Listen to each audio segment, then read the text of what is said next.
আসসালামু আলাইকুম রহমতুল্লাহ। শ্রেণীর শিক্ষার্থীবৃন্দ, আশা করি আল্লাহর রহমতে ভালো আছো। আলহামদুলিল্লাহ, আমিও ভালো আছি।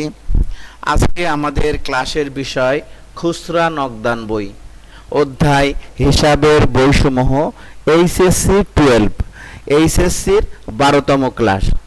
শ্রেণীর শিক্ষার্থীবৃন্দ, আজকের ক্লাস খুচরা নগদান বই। ব্যবসা প্রতিষ্ঠান যখন বড় আকারের হয় তখন একজন ক্যাশিয়ারের পক্ষে সমস্ত নগদ লেনদেন নিয়ন্ত্রণ করা খুবই সমস্যা এবং জটিলতা সৃষ্টি হয়। সেক্ষেত্রে ছোটোখাটো খরচগুলো নিয়ন্ত্রণ করার জন্য, এগুলো ব্যবস্থাপনা করার জন্য আরেকটা ছোট ক্যাশিয়ার নিয়োগ প্রদান করা হয়। তাকে একটা প্রধান ক্যাশিয়ার একটা নির্দিষ্ট টাকা দিয়ে দেয়, সে এই ছোটোখাটো খুচরা খরচগুলো সে ব্যবস্থাপনা করে থাকে। তো এই খুচরা খরচের ব্যাপারটাই আমরা আজকে আলোচনা করব। এই খুচরা নগদান বই সাধারণত তিন ধরনের। একটা হচ্ছে সাধারণ খুচরা নগদান বই, আরেকটা হচ্ছে বিশ্লেষণাত্মক খুচরা নগদান বই, আরেকটা হচ্ছে অগ্রদত্ত খুচরা নগদান বই। তো আমরা প্রথমে দেখব সাধারণ খুচরা নগদান বই।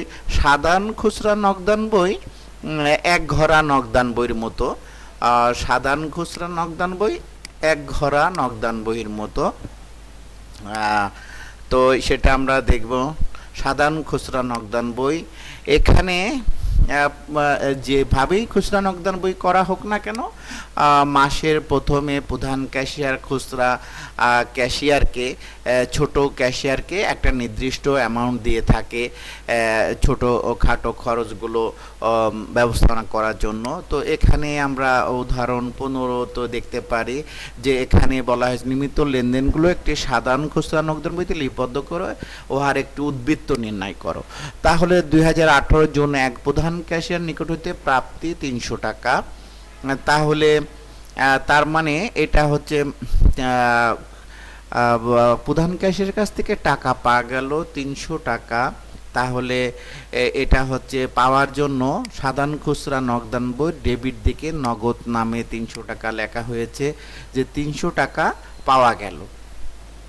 এখন যে খরচগুলো পরিশোধ করা হচ্ছে, যেমন হচ্ছে টেলিগ্রাম, ডাক খরচ, মণিহারি খরচ, তো সেগুলো এই যে টেলিগ্রাম 20 টাকা, টেলিগ্রাম ডেবিট, সাধারণ খুচরা টেলিগ্রাম বাবদ যে প্রদান করা হলো, এই যে তার মানে যে খরচ বাবদ প্রদান করা হলো সেগুলো ক্রেডিট দিকে বসবে, কারণ যেগুলো খরচ প্রদান করা হচ্ছে সেগুলো যেহেতু ডেবিট, আর সাধারণ খুচরা নগদান বই ক্রেডিট। তাহলে টেলিগ্রাম বাবদ 20 টাকা, ডাক খরচ 45 টাকা, মণিহারি 25 টাকা, পণ্য আনায়ন খরচ 10 টাকা, ছাপা খরচ 40 টাকা, বিবিধ খরচ 20 টাকা, ডাক খরচ 15 টাকা, ভ্রমণ খরচ 25 টাকা, কাগজ ও কালি ক্রয়। তাহলে মাস শেষে ব্যালেন্স টানা হলো স্বাভাবিকভাবে, যেহেতু প্রাপ্তি 300 টাকা বাম দিকে যোগ করা হলো, যোগফল সমতুল্য ডান দিকে নেওয়া হলো, এবং পার্থক্য হচ্ছে ব্যালেন্স সিটি 83 টাকা, এবং সেটাই পরবর্তী মাসের 1 তারিখে ব্যালেন্স পিটি। এটা হচ্ছে সাধারণ খুচরা নগদান বই। এবার আমরা দেখব বিশ্লেষণাত্মক খুচরা নগদান বই। উদাহরণ 17 বিশ্লেষণাত্মক বহুঘরা বা বিশ্লেষণাত্মক খুচরা নগদান বই। ধানসিঁড়ি কেমিক্যাল কোম্পানি একটি বহুঘরা খুচরা নগদান বই তৈরি করো। তাহলে এখানে মে 1 তারিখে প্রধান ক্যাশিয়ার নিকট থেকে পাওয়া গেল 600 টাকা। প্রধান ক্যাশিয়ার নিকট থেকে পাওয়া গেল 600 টাকা। তাহলে আমরা এখানে প্রধান ক্যাশিয়ারের কাছ থেকে পাওয়া গেল, তো এটা খুচরা নগদান বই বহুগড়া বা বিশ্লেষণাত্মক পদ্ধতি। তাহলে যে নগদে পাওয়া গেল, বামে হচ্ছে প্রাপ্তি, বামে হচ্ছে প্রাপ্তি, আর ডানে হচ্ছে বিভিন্ন প্রকার খুচরা খরচের বিশ্লেষণ। তাহলে যে পা গেল, নগদে পা গেল 600 টাকা, প্রাপ্তির দিকে 600 টাকা দেখানো হলো। এখন হচ্ছে এই খরচগুলোকে সাধারণত 5টা কলামে বিভক্ত করা হয়, যেমন ডাক ও তার, মণিহারি, আপ্যায়ন, যাতায়াত, বিবিধ। সাধারণত 5টি কলামই হয়ে থাকে: ডাকতার, মণিহারি, আপ্যায়ন, যাতায়াত, বিবিধ। তাহলে আমরা দেখি, যেমন ডাক টিকিট ক্রয় 30 টাকা, এটা অবশ্যই ডাকতার। এটা হচ্ছে এখানে কলামগুলো কি হবে: প্রাপ্তি, তারিখ, বিবরণ, ভাউচার নাম্বার, মোট টাকা। তারপর বিভিন্ন প্রকার খুচরা খরচের বিশ্লেষণ, সেটা হচ্ছে সাধারণত এই 5টি কলম করা হয়। তাহলে এখন যে আমরা প্রধান ক্যাশিয়ারের কাছ থেকে পেলাম 600 টাকা, সেটা আমরা নগদে পেলাম। মে 1 নগদান হিসাব, প্রাপ্তির দিকে 600 টাকা লেখা হলো। এখন ডাক টিকিট ক্রয়, ডাক টিকিট ক্রয় বাবদ হচ্ছে 30 টাকা, এটা ডাক ও তার কলামে বসবে। কার্বন কাগজ ক্রয় 20 টাকা, এটা অবশ্যই মণিহারি সংক্রান্ত খরচ। বল পেন পেন্সিল ক্রয় 27 টাকা, এটাও মণিহারি খরচ। তারপরে মেহমানদারি আপ্যায়ন খরচ, এটা আপ্যায়ন বাবদ আপ্যায়ন কলামে বসবে। তারপরে টেলিগ্রাম খরচ 15 টাকা, টেলিগ্রাম খরচ, এটা অবশ্যই ডাকতা। রিক্সা ভাড়া 21 টাকা, রিক্সা ভাড়া। যাতায়াত কলাম। পিয়নকে বকশিশ প্রদান, এটা যেহেতু আলাদা কলাম থাকে না, তাই এটা হচ্ছে বিবিধ কলামে বসবে। কালী কুরাই, এটা অবশ্যই মণিহারি। আলপিন কুরাই মণিহারি কলামে। বাস ভাড়া যাতায়াত কলামে বসবে 18 টাকা। তারপরে টেলিগ্রাম খরচ ডাকতার। পার্সেল খরচ, এটাও ডাকতার। তা মণিহারি দ্রব্যক্রয়, মণিহারি। অফিস পরিচ্ছন্নতা খরচ, বিবিধ। রিক্সা ভাড়া, যাতায়াত, ডাকতার। কাগজ ক্রয় মণিহারি। আপ্যায়ন খরচ আলাদা কলাম আছে। আলপিন মণিহারি। দান খরচ, এটাও বিবিধ। তাহলে এখন ব্যালেন্স টানতে হবে, যেহেতু এখানে খরচগুলো প্রত্যেকটা কলাম যোগ করতে হবে। যে এখানে আমরা দেখতে পাচ্ছি প্রত্যেকটা খরচ যোগ করতে হবে। ডাক ও তার 112 টাকা, মণিহারি 170 টাকা, আপ্যায়ন 79 টাকা, যাতায়াত হচ্ছে 59 টাকা, বিবিধ হচ্ছে 60 টাকা, এবং টোটাল মোট খরচ হয়েছে 460 টাকা। যেহেতু মোট খরচ হয়েছে 400 টাকা, আমরা পাইছি হয়েছে 600 টাকা। যেহেতু প্রাপ্তি বেশি, তাহলে প্রাপ্তির দিকে যোগ করলাম 600 টাকা, যোগফল ডান দিকে সমান্তরালে নিয়ে আসলাম। পার্থক্য হচ্ছে ব্যালেন্স শিটই 140 টাকা। তো যেহেতু এটা মে মাস, এখানে পরে মাসে জুন মাসের 1 তারিখে ব্যালেন্স বিডি, মে মাসের শেষ তারিখ 31 তারিখে যেটা ব্যালেন্স শিটে 140 টাকা, সেটা হচ্ছে জুন মাসের 1 তারিখে ব্যালেন্স বিডি 140 টাকা। এটা হয়ে গেল হচ্ছে খুচরা নগদান বই বহু ঘরা বা বিশ্লেষণাত্মক পদ্ধতি। এখন আমরা দেখব অগ্রদত্ত পদ্ধতি। অগ্রদত্ত পদ্ধতিতে হচ্ছে যে প্রধান ক্যাশিয়ার খুচরা ক্যাশিয়ারকে প্রত্যেক মাসের প্রথমে একটা নির্দিষ্ট পরিমাণ টাকা প্রদান করে থাকে, এবং সারা মাসে খরচ প্রদান করার পর দেখা যাচ্ছে পরের মাসে আবার সেই যে প্রথম মাসে যে খরচটা হয়ে গেল, সেই খরচটা প্রধান ক্যাশিয়ার খুচরা খরচকে দিয়ে আবার সেই পূর্বের পরিমাণ প্রথম যে টাকা, সেই টাকাটা পূরণ করে দিয়ে থাকে। তা আমরা উদাহরণ দেখলে সহজে বুঝে নিতে পারবো। গ্রিন ট্রেডার্স অগ্রদত্ত পদ্ধতি খুচরা নগদান বই সংরক্ষণ করে অগ্রদত্ত অর্থের পরিমাণ 500 টাকা। তার মানে প্রধান ক্যাশিয়ার খুচরা ক্যাশিয়ারকে প্রত্যেক মাসের প্রথমে 500 টাকা পূরণ করে দিয়ে থাকে। মানে প্রথমে তো 500 টাকা দিয়ে শুরু করে, তারপর প্রথম মাস খরচ নির্বাহ করার পর যা থেকে যায় সেটা তো আছেই ব্যালেন্স সিডিবিডি আকারে। তারপরে প্রথম মাসে যে খরচগুলো হয়ে গেছে পরের মাসে সেই টাকাটা দিয়ে আবার সে 500 টাকা কমপ্লিট করে থাকে খুচরা ক্যাশিয়ারের কাছে। খুচরা ক্যাশিয়ারের হাতে যেন মাসের প্রথমে 500 টাকা থাকে, সেই ব্যাপারটা নিশ্চিত করে। তাহলে আমরা উদাহরণটা দেখে নিলে আমাদের ক্লিয়ার হয়ে যাবে ইনশাল্লাহ। তাহলে এখানে যথারীতি আগের মতোই ঘর কেটে নেওয়া হয়েছে। যে প্রাপ্তি, এটা প্রাপ্তি টাকা প্রাপ্তি টাকা, তারিখ, বিবরণ, ভাউচার নম্বর, খতিয়ান পৃষ্ঠা, মোট খরচ, খরচসমূহ, মণিহারি, ডাকতার, প্যাকিং, যাতায়াত, বিবিধ খরচ, খতিয়ান পৃষ্ঠা, খতিয়ান হিসাব। আচ্ছা, তাহলে এখন আমরা দেখে নিতে পারি যে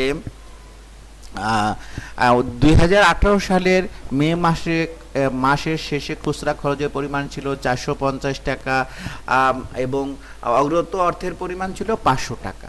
তার মানে আমরা জুন মাসের এখানে খুচরা নগদান বই দেখাবো। তো এখানে মে মাসে কি হয়েছিল সেটা বলা আছে যে মে মাসের প্রথমে প্রধান ক্যাশিয়ার খুচরা ক্যাশিয়ারকে 500 টাকা দিয়েছিল এবং মে মাসে খুচরা খরচ হয়েছিল মোট 450 টাকা।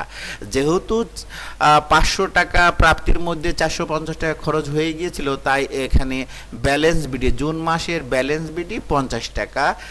আর হচ্ছে জুন মাসের প্রথম তারিখেই মে মাসে যে খরচগুলো হয়ে গিয়েছিল 450 টাকা, সেই 450 টাকা পাওয়া যাবে। এখানে বলছে 2018 জুন এক প্রধান ক্যাশিয়ার নিকট থেকে চেক প্রাপ্তি 450 টাকা। যদি চেক প্রাপ্তি বলে সেক্ষেত্রে ব্যাংক হিসাব লিখতে হবে। আমরা যে 450 টাকা পেলাম, কি জন্য পেলাম? যে অগ্রত টাকার পরিমাণ ঠিক রাখার জন্য। যেহেতু মে মাসে 500 টাকা নিয়ে আমাদের খুচরা ক্যাশিয়ারের দায়িত্ব শুরু হয়েছিল, তো মে মাসে খরচ হয়ে গিয়ে 450 টাকা। জুন মাসের 1 তারিখে প্রধান ক্যাশিয়ার খুচরা ক্যাশিয়ারকে সেই 450 টাকা প্রদান করে 500 টাকা নিশ্চিত করলেন। তাহলে এখন আমরা দেখি মণিহারি ক্রয় 20 টাকা এবং টেলিফোন খরচ 20 টাকা। তো মণিহারি ক্রয় এটা মণিহারি কলামে যাবে, টেলিফোন খরচ ডাক ও তার কলামে যাবে। তারপরে প্যাকিং সামগ্রী ক্রয় 25 টাকা এবং কলম ক্রয়, প্যাকিং সামগ্রী প্যাকিং কলামে, আর কলম ক্রয় অবশ্যই মণিহারি, কলম ক্রয় অবশ্যই মণিহারি কলামে যাবে। আর এখানে দেখা যাচ্ছে যে অফিসের জন্য টেবিল ক্রয়, অফিসের জন্য টেবিল ক্রয় অবশ্যই এটা খুচরা খরচ না, খুচরা খরচ না, এই জন্য এটা আসবাবপত্র ক্রয় লেখা হয়েছে এবং এটা খতিয়ান হিসাবে লেখা হয়েছে। তার মানে এটা খুচরা খরচ নাই, এই জন্য এটা খতিয়ান হিসাবে লিখতে হবে। যেগুলো খুচরা খরচ নয় কিন্তু খুচরা ক্যাশিয়ার পরিশোধ করেছে, তাই সে এটা খতিয়ান হিসাব নামে কলামে এটা মেনটেন করবে। তারপরে 12 তারিখে মণিহারি ক্রয় এটা মণিহারি কলামে। তারপরে অফিসের জন্য ঘড়ি ক্রয় 190 টাকা এবং বিবিধ খরচ। তো অফিসের জন্য ঘড়ি ক্রয় সে আবার সেই আগে যে টেবিল ক্রয়টা হলো একই রকম, অফিস সরঞ্জাম 190 টাকা এবং এটা খতিয়ান কলামে 190 টাকা দেখানো হয়েছে, যেহেতু এটা খুচরা খরচ নয়। তারপরে বিবিধ খরচ 8 টাকা, এটার বিবিধ কলাম আছে। কাগজ ক্রয় 15 টাকা, ভাড়া প্রদান, তাহলে কাগজ ক্রয় 15 টাকা মণিহারি কলামে। তারপরে ভাড়া প্রদান এটা অবশ্যই যাতায়াত কলামে। পোস্ট কার্ড ক্রয় 15 টাকা, ভাড়া প্রদান 6 টাকা। পোস্ট কার্ড করে ডাক ও তার, ভাড়া প্রদান হচ্ছে যাতায়াত। তাহলে এখন মাস শেষে যে আমার এখানে হচ্ছে প্রাপ্তি আছে 500 টাকা, তাহলে প্রাপ্তি যোগফল যেহেতু 500 টাকা, এটা বেশি, প্রাপ্তি বেশি থাকে, তাহলে সেটা যোগফল ডান দিকে নিয়ে যাওয়া হলো এবং পার্থক্য হচ্ছে ব্যালেন্স সিডি 11 টাকা, ব্যালেন্স সিডি 11 টাকা। এবং যেহেতু এটা হচ্ছে জুন মাসের হিসাব, তাহলে জুলাই মাসের 1 তারিখে ব্যালেন্স বিডি 11 টাকা, ব্যালেন্স বিডি 11 টাকা। এবং গত মাসে যে 489 টাকা খরচ হলো, জুন মাসে যে 489 টাকা খরচ হলো, সেটা জুলাই মাসের 1 তারিখে আবার খুচরা ক্যাশিয়ার প্রধান ক্যাশিয়ার কাছ থেকে পেয়ে যাবে 489 টাকা পেয়ে। তার মানে প্রধান ক্যাশিয়ার খুচরা ক্যাশিয়ারকে গত মাসের যা খরচ হয়েছিল সেটা সব এই পরবর্তী মাসের 1 তারিখে দিয়ে দেবে। যেহেতু পূর্বের মাসে চেকের মাধ্যমে খুচরা ক্যাশিয়ার পেয়েছিল 500 টাকা, 500 টাকা জানুয়ারি শেষে দেখা যাচ্ছে যে ব্যালেন্স বিডি এবং আবার প্রধান ক্যাশিয়ারের কাছে জানুয়ারির মোট খরচের যে 489 টাকা সেটা পেয়ে আবার 500 টাকা নিশ্চিত হয়ে গেল। তো এখন আমরা দেখব যে সাধারণ জাবেদা কিভাবে করা হয়, খুচরা নগদান বইতে কিভাবে সাধারণ জাবেদা করা হয় সেটা আমরা দেখব। তাহলে এখানে যেহেতু আম, এই জাবেদা করা হবে প্রধান ক্যাশিয়ারের পক্ষ থেকে বা অ্যাকাউন্টেন্টের পক্ষ থেকে, যেহেতু প্রধান ক্যাশিয়ার খুচরা ক্যাশিয়ারকে মাসের প্রথমে 450 টাকা দিয়েছিল। হ্যাঁ, যেহেতু জুন মাসের 1 তারিখে 450 টাকা দেওয়া হয়েছিল, 450 টাকা, সুতরাং সেটাই হচ্ছে লেনদেন। সেক্ষেত্রে জাবেদা হবে খুচরা নগদান ডেবিট, নগদান ক্রেডিট, খুচরা নগদান ডেবিট, নগদান ক্রেডিট 450 টাকা। যেহেতু এখানে মাসের একটু ভুল হয়েছে, জুন না হয়ে জানুয়ারি হবে। জানুয়ারি 1 তারিখে 450 টাকা দেওয়া হয়েছিল, তাই খুচরা নগদান ডেবিট, নগদ ক্রেডিট। এবং সারা মাসে যে খরচগুলো হলো সেগুলো সব ডেবিট, খুচরা নগদান ক্রেডিট। যেহেতু খুচরা ক্যাশিয়ার, খুচরা পেটি ক্যাশিয়ার এই খরচগুলো প্রদান করছে, তাই এখানে মণিহারি হচ্ছে 65 টাকা, মণিহারি যোগবল 65 টাকা, মণিহারি ডেবিট 65 টাকা, ডাক ও তার 35 টাকা, প্যাকিং 25 টাকা, যাতায়াত 16 টাকা, বিবিধ খরচ 8 টাকা, বিবিধ খরচ 8 টাকা, আসবাবপত্র 150 টাকা, অফিস সরঞ্জাম 190 টাকা, মোট খুচরা নগদান 489 টাকা। তাহলে এটা যেহেতু আম, আম, জানুয়ারি মাসের শেষে এই খরচগুলো প্রদান করেছে, তাই ফেব্রুয়ারির 1 তারিখে আমি আমি অ্যাকাউন্টেন্ট সাহেব প্রধান ক্যাশিয়ারের পক্ষ থেকে আবার ফেব্রুয়ারি 1 তারিখে জানুয়ারি মাসে যে মোট খরচ হয়েছে 489 টাকা, সেটা খুচরা ক্যাশিয়ারকে আবার দিয়ে দেওয়া হচ্ছে খুচরা নগদান ডেবিট, ব্যাংক ক্রেডিট। খুচরা নগদান ডেবিট, ব্যাংক ক্রেডিট 489 টাকা। তার মানে জানুয়ারি মাসে যে মোট খরচ হয়েছিল 489 টাকা, সেটা ফেব্রুয়ারি 1 তারিখে প্রধান ক্যাশিয়ারের পক্ষ থেকে খুচরা ক্যাশিয়ারকে দিয়ে দেওয়া হচ্ছে অগ্রদত্ত টাকা 500 ওকে করার জন্য। তাহলে এখন আমরা জাবেদা দেখলাম, এখন দেখব খতিয়ান। খতিয়ান তো আমরা আগে নিয়েছি। তারপরে এই সাধারণ খতিয়ান যেহেতু প্রত্যেক জাবেদার সাথেই খুচরা নগদান আছে, তাহলে খুচরা নগদানই এখানে প্রধান হিসাব, তাই খুচরা নগদান আগে, খুচরা নগদান আগে। তাহলে আমরা জাবেদা এবং খতিয়ান একসাথে দেখলে সবচেয়ে বেটার হবে। যেহেতু এটা হচ্ছে জানুয়ারির 1 তারিখে আগে থেকে 50 টাকা হাতে ছিল, সেটা হচ্ছে ব্যালেন্স বিটি 50 টাকা, আর হচ্ছে খুচরা নগদান ডেবিট, নগদান ক্রেডিট। প্রথম জাবেদা ছিল 450 টাকা, খুচরা নগদান ডেবিট, নগদান ক্রেডিট, তাই খুচরা নগদানের ডেবিট দিকে নগদ লিখে 450 টাকা। আর যে খরচগুলো প্রদান করা হয়েছে সব হচ্ছে সেই খরচগুলো ডেবিট, খুচরা নগদান ক্রেডিট, তাই খুচরা নগদানের ক্রেডিট দিকে খরচগুলো সব নাম লেখা হচ্ছে। এবং এই পার্থক্য 11 টাকা, এটা ব্যালেন্স সিডিবিডি এখানে ঢেকে গিয়েছে, এখানে সরি,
খতিয়ান করতে প্রথমে যেহেতু খুচরা নগদান বই হচ্ছে প্রত্যেক জাবেদার সাথে যেহেতু খুচরা নগদান হিসাবটা আছে, তাই খুচরা নগদান বই আমরা আগে দেখলাম যে আগে থেকে যে টাকাটা হাতে ছিল সেটা ব্যালেন্স বিডি এবং মাসের প্রথমে যেটা পাওয়া গিয়েছে সেটা খুচরা নগদান ডেবিট, নগদান ক্রেডিট। তাই খুচরা নগদানি ডেবিট দিকে নগদ নামে 450 টাকা, এটা অবশ্যই 1 তারিখে।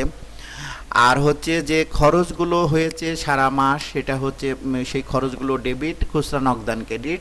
তাই খুচরা নগদান ক্রেডিট দিকে সেই খরচগুলো সব দেখানো হলো। এবং মাস শেষে জানুয়ারি 31 তারিখে ব্যালেন্স সিডি 31 তারিখে, এবং সেটাই হচ্ছে ডান দিকে যেহেতু ব্যালেন্স সিডি তাই বাম দিকে ক্লোজের নিচে ব্যালেন্স বিডি 11 টাকা। এবং ফেব্রুয়ারি 1 তারিখে প্রধান ক্যাশিয়ারের কাছ থেকে 489 টাকা পাওয়া গেল। সেটা হচ্ছে এই যে খুচরা নগদান ডেবিট, ব্যাংক ক্রেডিট, খুচরা নগদের ডেবিট দিকে ব্যাংক কলাম। আর যেহেতু এই খরচগুলো নামে প্রত্যেকটা আলাদা আলাদা হচ্ছে হিসাব হবে। প্রথমে যেহেতু মণিহারি 65 টাকা, তাই মণিহারির ডেবিট দিকে 65 টাকা নগদ নামে।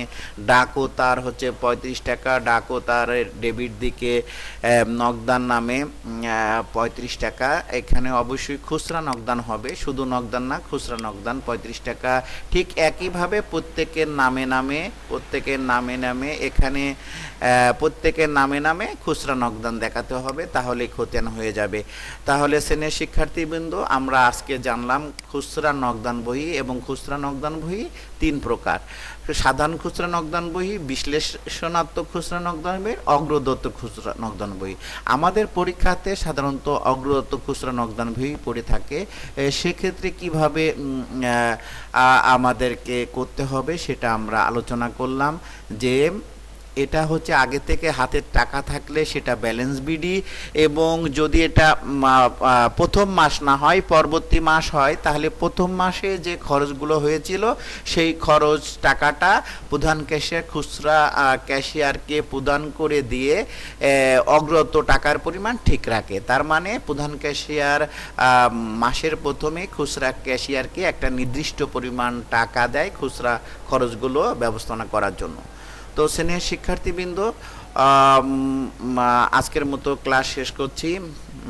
সবাই সুস্বাস্থ্য এবং মঙ্গল কামনা করে আজকের ক্লাস শেষ করলাম। আসসালামু আলাইকুম ওয়া রাহমাতুল্লাহ।